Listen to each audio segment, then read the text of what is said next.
또 한 번의 미친 소식이 전해졌습니다. 다저스의 프런트 스탕 프리그먼이 또 한 번 블러핑을 하면서 대역작을 만들어냈습니다. 이연속 사이영의 주인공 타렉 스쿠볼이 다저스와 함께 하게 되었습니다. 끝나지 않는 다저스의 질주, 과연 무슨 일이 벌어지고 있는 건지 이야기해보도록 하겠습니다. 우선 트레이드 내용부터 전달해야겠습니다. 다저스는 스쿠브를 얻었고 트로이트 타이거스는 유망주 카드 3장을 얻었습니다. 유망주는 자이호프, 리버 라이언, 브래드 스미스입니다. 특히 이번 패키지 핵심 선수는 바로 이 자이호프인데요. 다저스는 시즌 초만 하더라도 자이호프는 팔지 않겠다는 말을 했습니다. 호프는 실제로 다저스의 미래 외야수 유력 자원 중 하나였습니다. 파이스가 성공적으로 안착한 이후 카일 터커가 별로 신통치 않고 테오스카도 점점 폼이 떨어지고 있는 게 보여서 유망주 외야 자원을 키워야 한다는 말들이 많았고 호프도 그 대상 중 하나였습니다. 실제로 내년부터는 그럴지도 몰랐습니다.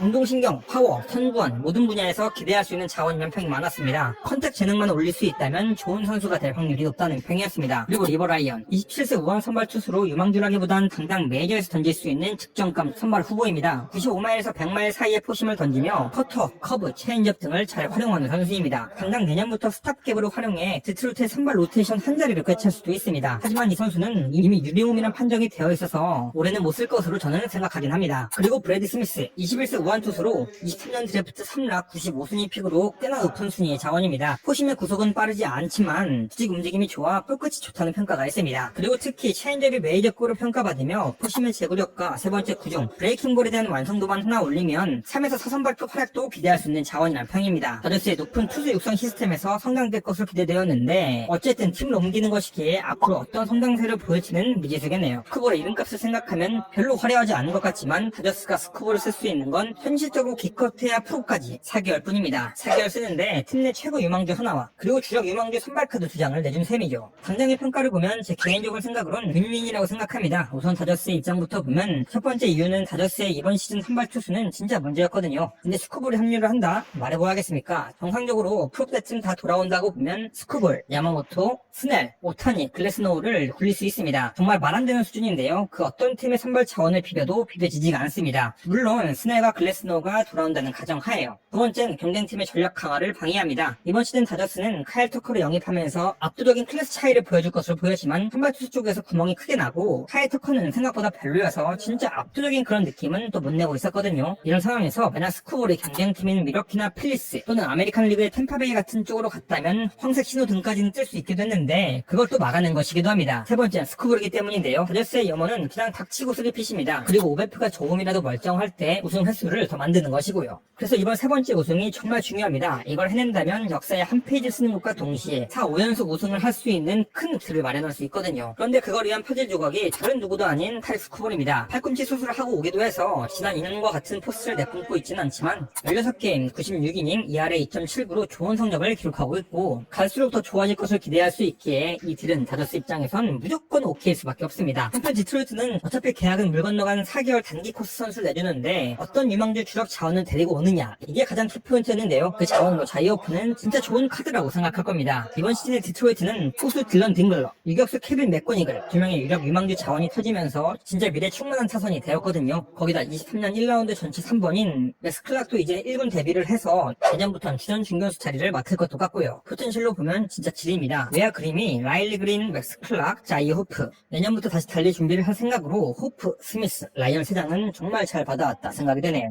그래서 총론을 내면 어쨌든 큰 그림에서 다저스가 진정한 위이지 않나 생각합니다. 우승을 위한 정말 중요한 퍼즐이었으니까요. 호프가 좋은 자원은 맞으나 다저스는 자이 호프 말고도 유망주 외야수를 많이 보유하고 있습니다. 호프의 파울라, 마이크 시로타, 에드와르도 킨테로, 체스타 발란 등 자이 호프 이상 또는 준하는 자원이 이렇게 남아있습니다. 베플라는 전체 4위, 시로타는 전체 11위 유망주에 랭크되기도 했고요. 참 매번 다저스를 이야기할 때마다 돈도 많이 쓰는데 꾸준히 팜이 터진다고 했는데 이번에도 그런 힘을 잘 보여주었지 않나 싶네요. 반대로 디트로이트는 안심하긴 일입니다. 다저스 유망주들이 대체로 그런데요. 포텐셜보다는 플로우가 더 높은 선수들이 많은 것 같습니다. 트레이드로 나간 다저스 자원 중 빅리그에서 성공한 자원들이 많지 않습니다. 물론 이번 3명의 자원들도 그런 선수들인지 아닌지는 정확히 모르겠지만 어쨌든 디트로이트는 이 부분을 걱정해봐야 하지 않나 싶네요. 하지만 이미 딜이 성사된 마당이기에 그냥 무조건 잘 키워봐야 하지 않나 싶네요. 그리고 호프는 개인적으로 좀 기대가 되긴 합니다. 이제 궁금한 건 3가지입니다. 스쿠볼은 다저스의 3핏에 얼마나 큰 공헌을 해줄 것인가, 유망주 카드 3장은 어떤 리턴 값을 앞으로 보여줄 것이냐, 그리고 마지막으로 있을 수 없을 것 같지만 또 진짜 다저스라서 모르는